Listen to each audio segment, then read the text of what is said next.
It's just now 7. So y'all hear my theme song.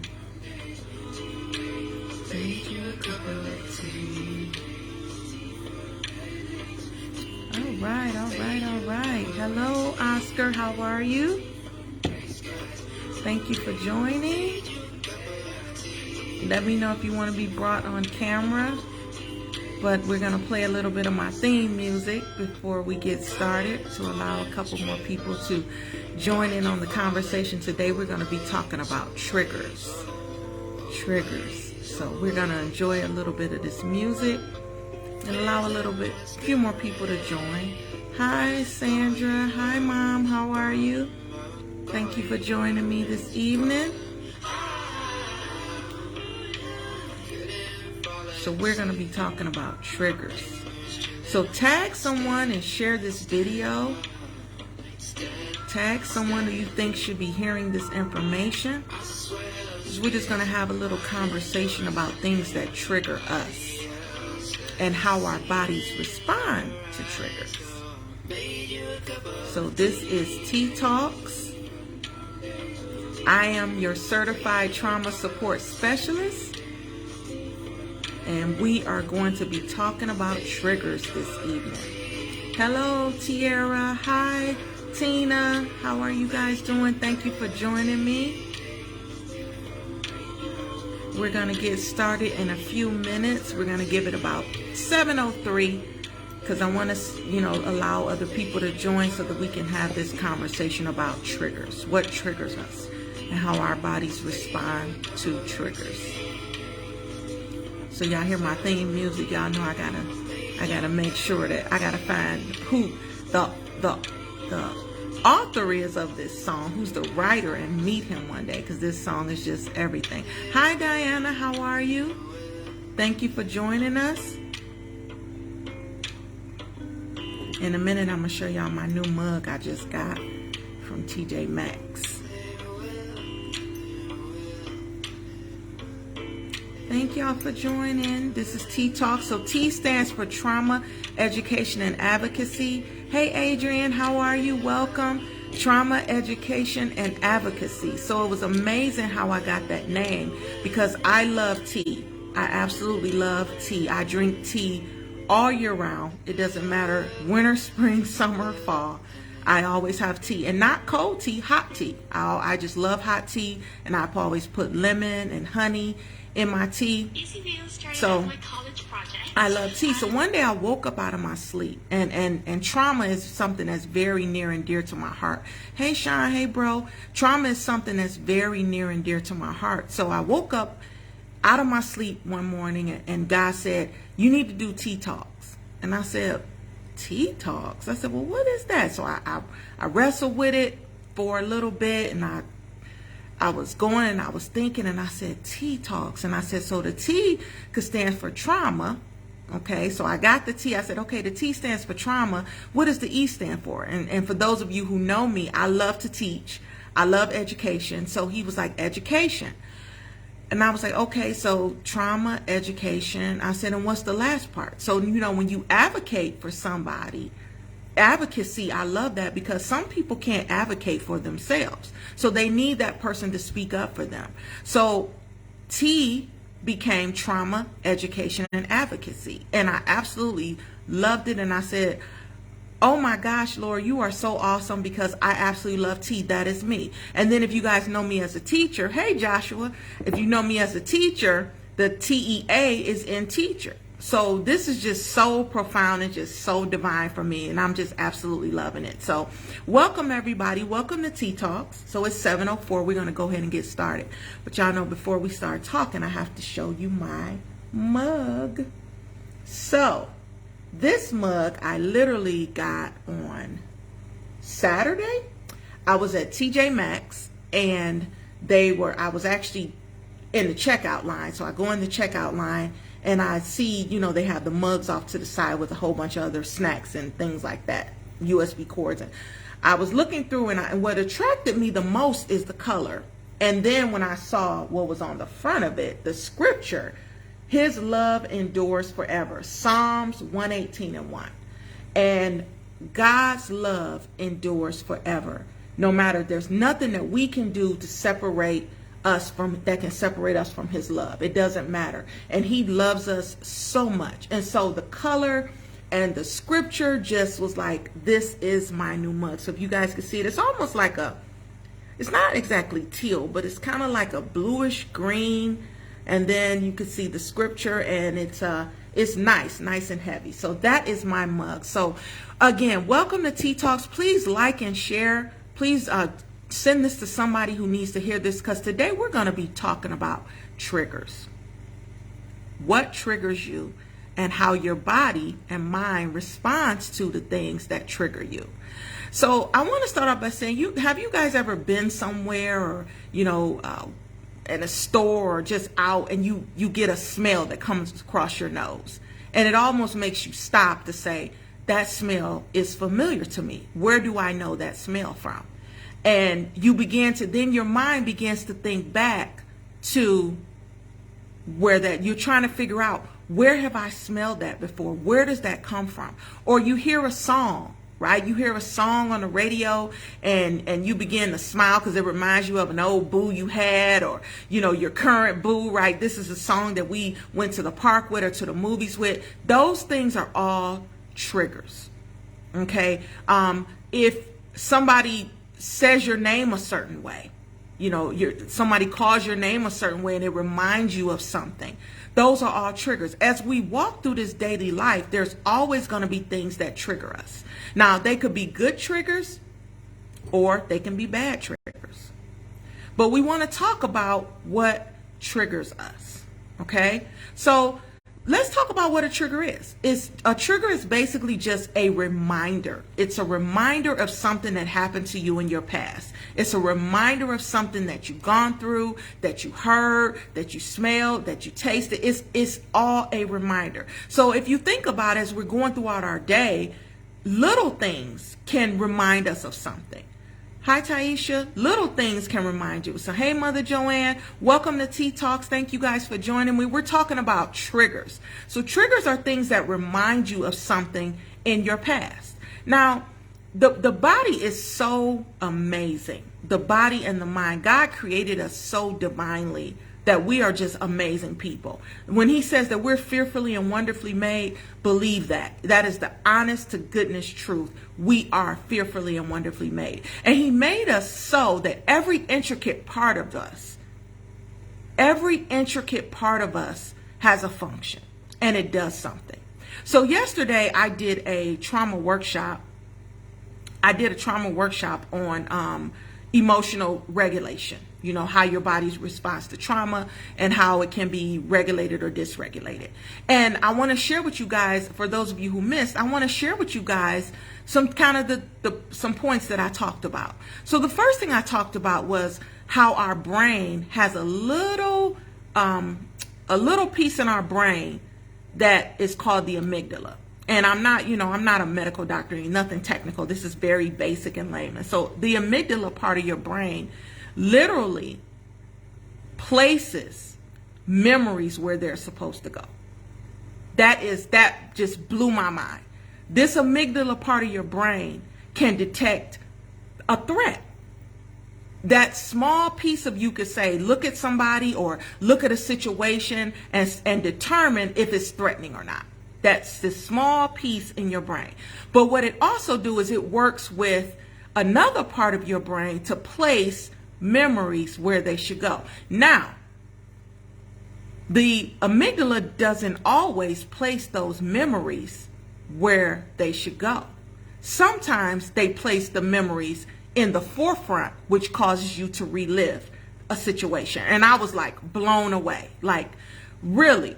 It doesn't always place it. So if you've dealt with, say something was very traumatizing for you or very triggering for you, the amygdala will place that thought, even though it may have happened years ago. Now listen to this, years ago, the amygdala may misplace that memory. So when it misplaces that memory, it's almost like it's happening to you right now.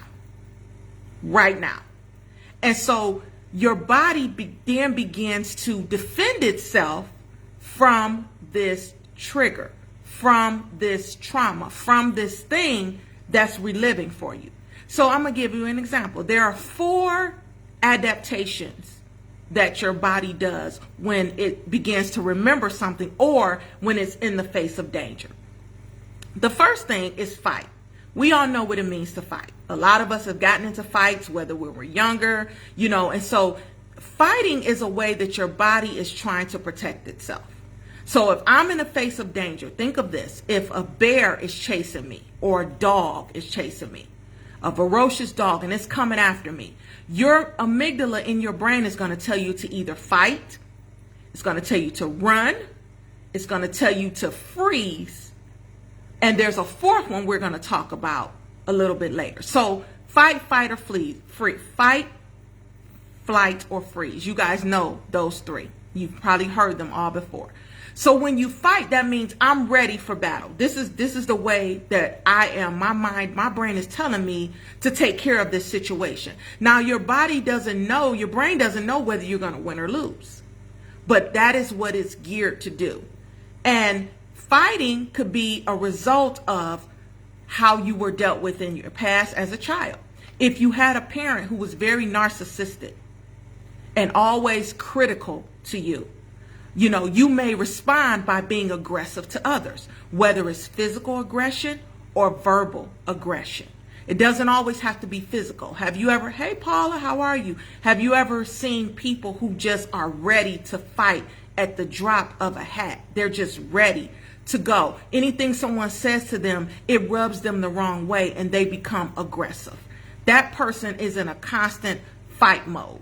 I need to protect myself, and this is what my body is telling me to do to protect myself, is to fight. Okay? Whether it be physical or it can be verbal. Right? So it's even something simple as having a mind of revenge, of get back, right? So say you told your friend something that was very personal and your friend just so happened to tell someone else, and your idea of getting them back is maybe blurting out or exposing them. Exposing something that you know about them. That's a way of fighting. Okay, and that is, again, that verbal aggression. Posting something on social media about your significant other, if they hurt your feelings, and you're now putting all of this information on social media, that is your way of fighting. That's a defense mechanism. So your mind is telling you this is the way that you need to fight. You need to fight this situation, whether it be physical or whether it be verbal. Okay? That is fight. The second way is to flight, and that means to run. A lot of times we run from situations because we fear commitment. We fear that that we're not making the right decision because maybe we don't know ourselves well enough to even take on the challenge. So we run. We run from things that we see as dangerous. Our mind tells us, you need to run from this. This is not good. This is not good for you. You're not going to make it in this situation. You're not equipped for this. Run. Okay? So the amygdala, again, is triggering you to make these decisions. And hey, Toy, triggering you to make these decisions. You don't know why. You don't know what you're going to do in the face of danger. I always tell, or the face of any situation, I always tell people, never say what you won't do. Sitting back here, we can be Monday morning quarterbacks all day long. We look at a situation, we examine that situation, and we say, you know what? If that were me, I wouldn't do this, I wouldn't do that, I wouldn't do this, I would handle it this way, I would tell that person this, I would do that, until you get there. Until you get there. You cannot say what you won't do until you're in that situation. And so, again, our brain doesn't know what we're going to do. Our body doesn't know what our brain is going to tell us to do. That amygdala is controlling your reaction. Okay, so we have fight. We have flight, which means you run. Running could also mean obsessing and compulsing about certain things. If you're always running to food, if you're always running to, maybe people become obsessed with working out. if you always run into obsessed with physical pleasure, sexual pleasures and desires. See, we run to things when we get triggered. We run to things when something comes up in our lives and we think we can't handle it or it's too much for us. We tend to run to certain things. Okay? The next one is freeze. Now this one is strange, because at this point when you freeze, that means your mind doesn't know what it wants to do. It's trying to make the decision whether it should run or whether it should fight. If you think about a child, think about a young child that may have been sexually molested or abused throughout their lives. And they literally, sometimes their brain will tell them to freeze. And so what they do is when they freeze, they literally step outside of themselves. They dissociate.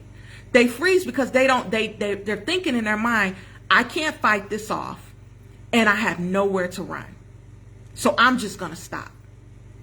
Why, if you've been around children and you deal with children and you work with children, this is a common adaptation that they have. Some children just shut down. Literally, they shut down. They won't talk to you. They won't respond. They won't do anything because in their mind, they have frozen. My brain can't decide what it wants to do. So I'm gonna just be here. It's almost like seeing a deer in headlights. We've all encountered that deer that comes across your vehicle and it's just sitting there looking at you. It doesn't know what to do. It doesn't know how to respond. Okay? So it just freezes. And that's what our brain sometimes does when we're dealing with things, when we're challenged with things, or we get triggers from our past. Okay? The next thing is called fawn, F-A-W-N. Fawn is an interesting one because fawn basically means to people please. I am going to do whatever I need to do to mitigate this situation. I'm not going to cause any waves.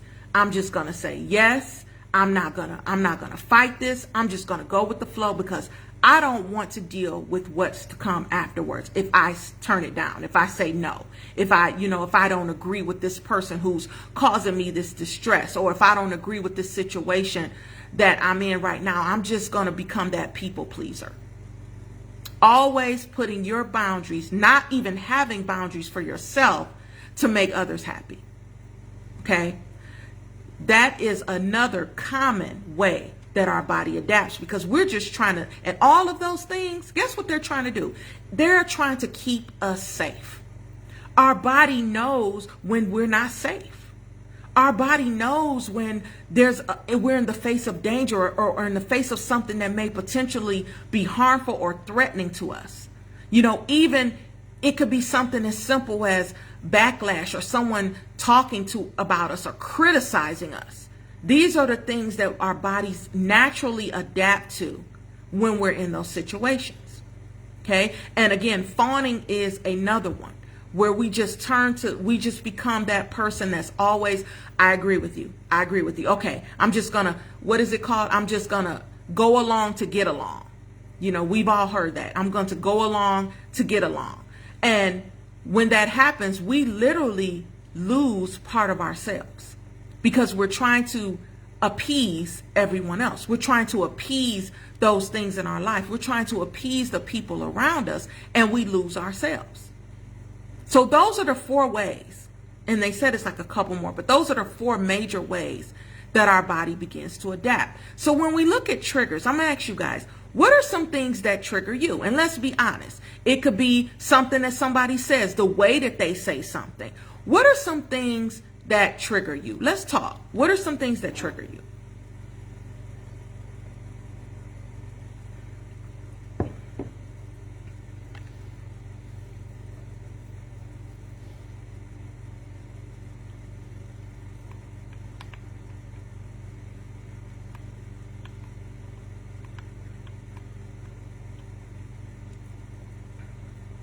I know you guys are probably typing, but I'm going to say, for me,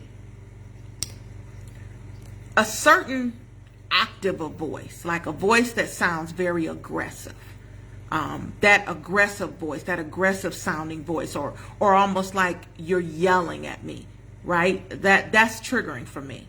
Yeah, bro. The way that people talk to me, yeah, for sure.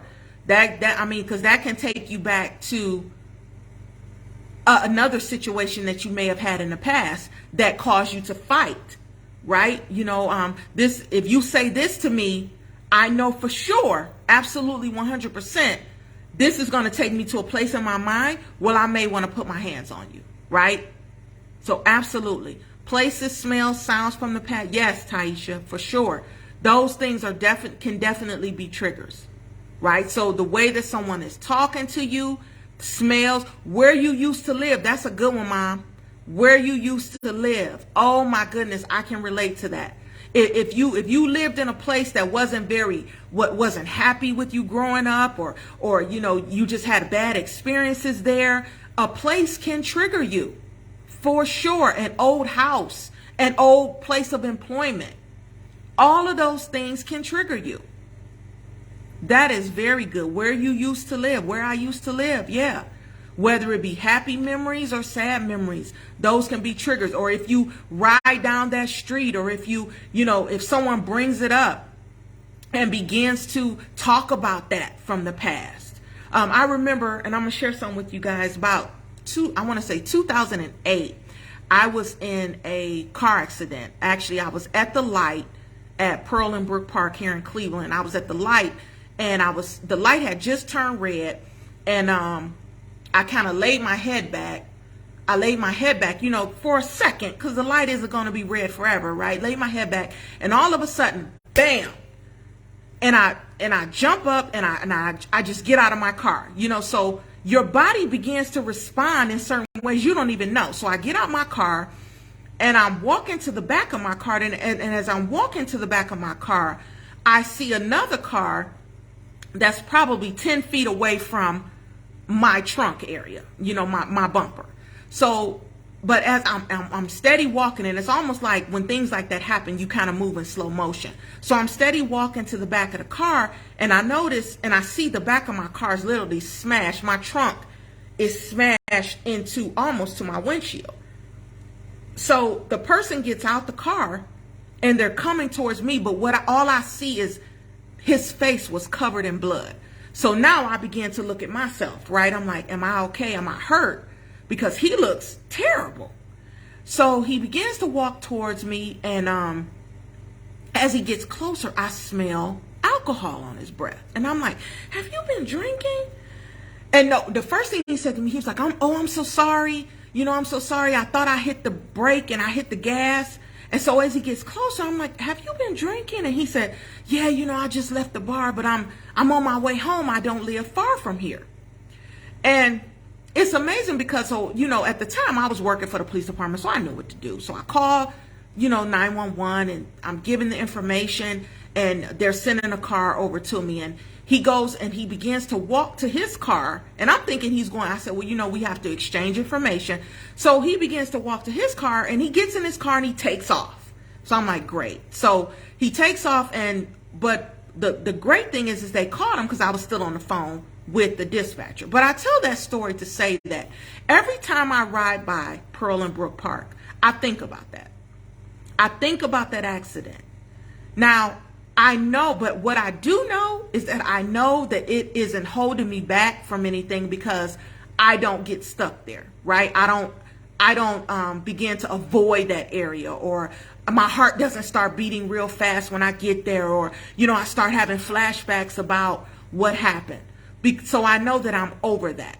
But all in all, that location is a trigger for me. So thank you for sharing that. Anyone else, what are your triggers?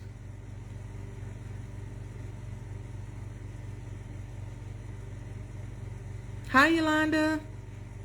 We're talking about triggers tonight on Tea Talk. So we're talking about, I'm giving everyone the opportunity to kind of talk to me a little bit and tell me what triggers you. And Taisha, to your comment about, smells and things like that, there's always this one distinct smell that I get, and I don't know where it comes from. And I'll stop for literally 5 to 10 minutes and try to wreck my brain to say, where do I know this smell from? Where do I know this smell from? But what I think is that wherever it comes from, it must not be a good place, because the Holy Spirit won't let me relive it. It won't let me bring it up. It won't let me remember where it is. So I'm just, so after a while I just say, what, forget it. But every so often, and it's probably, I'm gonna say every purple moon, it'll happen. Yes, certain people are triggers. Certain people from that you've known before, that you've dealt with, they can be triggers for sure. For sure. And so what I want to tell you guys is what to do when these things happen.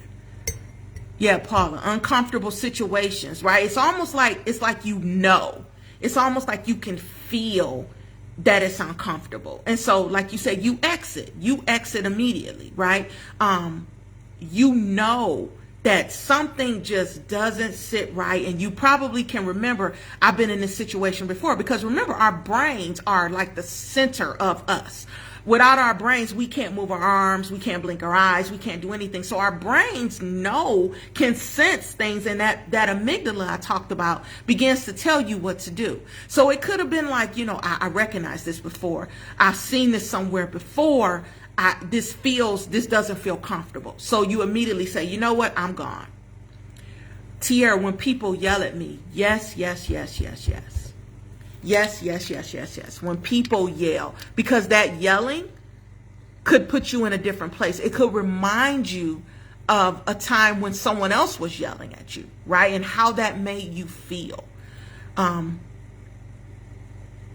Yeah, Yolanda, you said I'm over here really trying to think what triggers me. Yeah, so we're talking, the people, my audience has gave a whole bunch of really good examples. People, smells, places you used to live, places you used to go, uncomfortable situations. Those things that kind of make you stop and pause and say, I remember something from here. This is familiar to me. So I want to kind of talk through, what do we do when we get these triggers? Oftentimes we run away from what we're feeling. We don't want to deal with it. And all that does is it begins to push it further and further down. And eventually it's going to come back up at some point. So when we get these triggers, when we realize, because if you're telling me that it's a trigger, you know about it. You notice it. You understand that it's happening. And so I want to say to you to lean into those feelings. Lean into that and then say, I am going to shift what I'm thinking. I am going to shift my previous response, or how I would respond to this. I'm going to shift it. Past situations. Yes, Tierra, when people bring up past situations, that is definitely a trigger. I was having a conversation with someone, and they began to bring up something from the past. And inside of me, there was like this burning feeling, and I instantly got upset. Instantly, because I'm thinking, okay, I'm trying to talk to you about the present, and you're trying to talk to me about the past.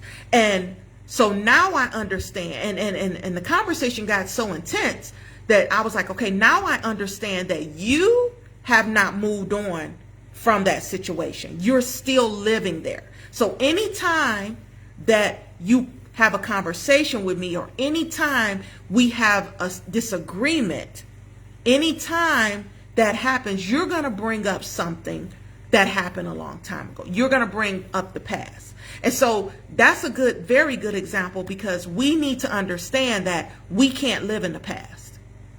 The past is the past. It happened. We can't change it.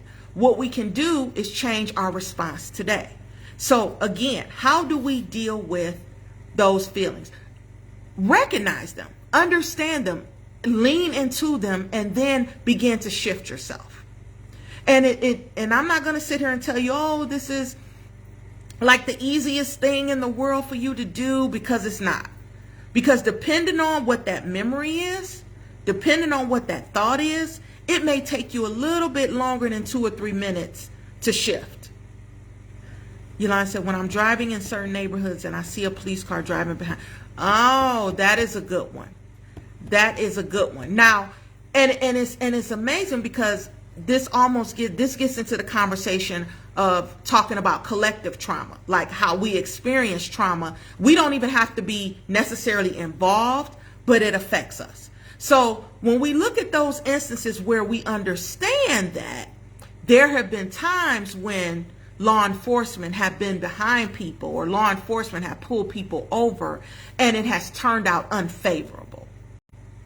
And in our minds, we know that, okay, that's not my situation. That's not me. That's not going to happen to me. This is not what's happening right now. It's always the thought that it could. If we go back and we think about the instances that we've seen in the last couple years, even with like the mass shootings and the places that the people have gone in and taken other people's lives, in the grocery stores, in the churches, in the schools, right? In hospitals. These are all things that have happened to people in those places, but those are all places that we frequent all the time. So definitely when you walk in there, you could be thinking to yourself, even though it didn't happen in your area, we were nowhere there, our minds begin to think this could be me. Gossiping about someone is a trigger. Yeah. Yep. Yeah, because we've all been on the receiving end of the gossip, and a lot of us have been on the giving end, just to be honest. And so that begins to make us think, okay, how did I feel when I was the topic of the gossip? And how would I feel if someone knew that I was gossiping, right? So just always thinking, prejudice, people. Yes, bro. Prejudice means prejudging me based on what you think you know about me. And so when you prejudge me, you're always going to look at me through that lens, and you're going to talk to me according to what you think. You're going to deal with me according to what you think. Right? Yeah. Churchy cliques. And cliques can be anywhere. And sometimes when you think you're grouping together with people and but if you're not grouping together in a positive way, you're labeled as a clique. If you're not grouping together for positivity, if everything you do separates you, because when I hear the word clique, I think about me against them or us against them, or I think about that there's no cohesion there, because my group, in quotation marks, my group is going to side with this, and it's going to be totally contrary to what these people over here are doing. Right? So definitely running away when you feel that things are being grouped, when people are grouping together to not have a purpose, but they're grouping together to separate themselves from everybody else. Absolutely. These are all very good examples. And knowing that these are things that trigger you, we need to automatically know that there is a way for us to get out of it. There is a way of escape for us, right? Jesus tells us in the Bible that he always provides a way of escape. So when you see these things happening and then you begin to get triggered, that's your time to take action. There may be opportunities for you to just exit stage left. Like Paula said, I'm out of here. I'm gone. I recognize this. It's familiar to me. There may be times where you can't leave. And so now how do you deal with it? And when you feel it coming, being able to, again, shift your mind to say, okay, I know where I am right now. I don't want any trouble from anything. I don't want anything to happen. I don't want this to turn into a situation where the bear comes out. I call it poking the bear. People poke the bear so much, and all of a sudden the bear wakes up and it's raw, and now you're mad, or now you're intimidated, or now you're fearful because you poked the bear so much, and now the bear has woken up. And so, hey, Janice, so we have, Miss Janice, you have to understand that when those feelings come, we need to lean into those feelings and say, okay, how can I change my reaction? What would have been my previous reaction. I don't want to react like that. Yep, mom, start praying. Absolutely. You can start praying. You can get out of there. You can actually be at a point where you kind of take the time to stop and say, okay, let me just think about something else. You know, we talked about those smells and those places and those people. Sometimes you literally have to make yourself think about something different on purpose. You know, our mind runs so many different ways and so many different directions all day long. Do you know how many thoughts? They say we have millions of thoughts in our mind throughout the day. I can't even imagine, between work and home and being a wife and being a mother and being a dog mom and being a leader in the church and being a leader in the community. I'm thinking to myself, it makes perfect sense, right? Your mind is constantly racing. But what we can do is we can stop and think about something positive. We can stop and think about something good as opposed to what's looking us in the face at that time. Like Taisha says, it's so hard sometimes, especially when you're triggered so often. Like it's, yes. And so, and two, knowing, right? And we don't deliberately want to be in places or in situations where we're triggered. We don't set out to do that.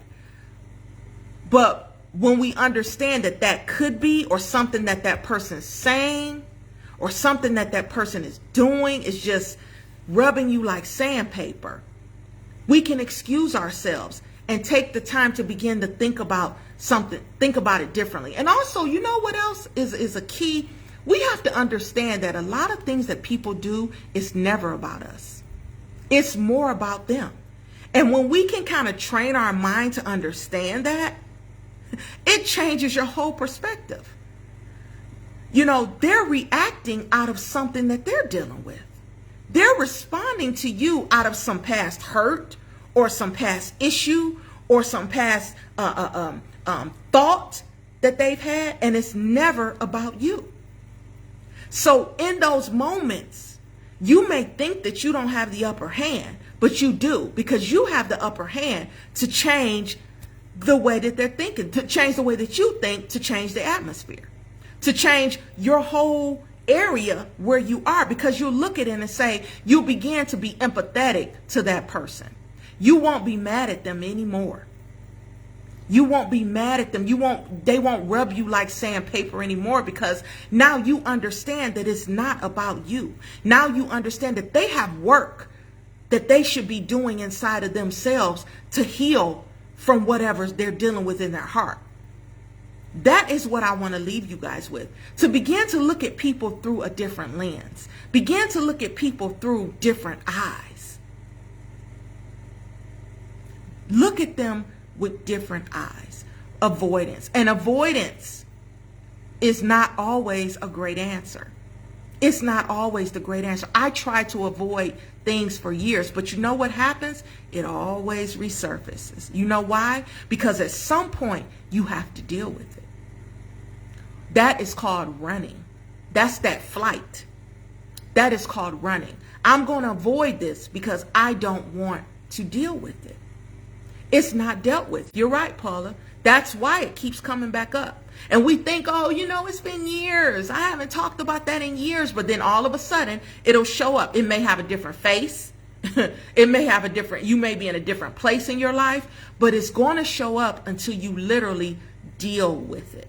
We can't avoid things. We can't run. We have to deal with it, because that's where we get our strength from. It's knowing that we can handle it.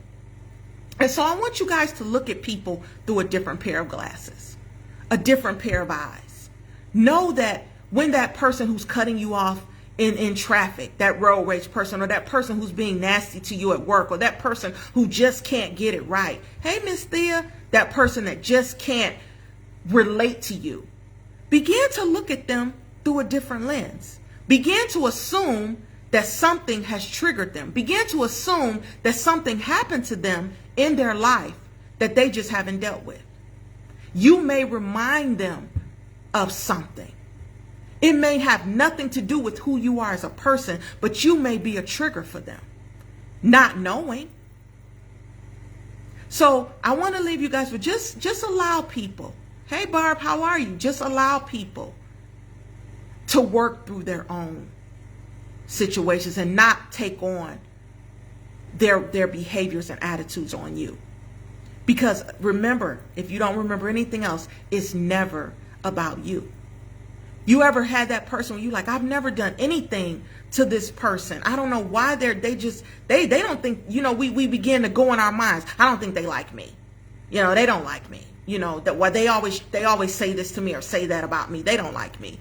But you know what we're doing at that point? We're bringing their problems onto us. If you know for a fact that you don't have an ought with this person, you know for a fact that you've done nothing but show that person love. Yes, Mom, show them love. Then the weight is off of you. Only thing you can do is wish that person well, pray for them, that their heart will be softened, and whatever they're dealing with, that they'll get past it. Because believe you me, everybody is dealing with something. Everybody is dealing with something that they haven't got through. It could be from 20, 30 years ago. And if you never get help for it, or if you never work through it, it's going to always follow you wherever you go. You know that song Bag Lady by Erykah Badu? That's what she's talking about. We carry so much of our baggage, and we never drop it off. So now I've met you. This is a different time and a different place. You're a different person, but all my baggage is still here. So every time you do something or say something, it's going to rub me the wrong way. It's going to trigger me because I haven't dealt with me. I haven't dealt with me. Yes, Thea, where are you going with those bags? Everywhere. Because you haven't dropped them off. You haven't realized that I don't have to carry this anymore. I don't have to carry this weight with me. I don't want to be like this. And some people in their minds literally don't understand that there is something going on, that there is a problem. They don't know it because we become so comfortable with us. We become so comfortable and familiar with who we are. And we say, you ever heard people say, well, that's just how I am. That's just me, And then everybody around us begin to say, oh, well, that's just them. And we begin to accept that. We're not holding each other accountable for healing. We're not holding each other accountable for growth. We're not holding each other accountable to be a better us. And that's what we are supposed to do as people. This is why a lot of our communities, a lot of our society is damaged, because we're not pulling each other up to say, you don't have to stay like this. Yes, you don't have to stay like this. So I just want to say thank you guys for joining me. And for those of you who came on after I showed my mug, this is my mug for the day. It says, His love endures forever. And I absolutely know that there is nothing that can separate us from God's love. So I love you guys. I will see you next week. And thank you for joining Tea Talks. Have a great night.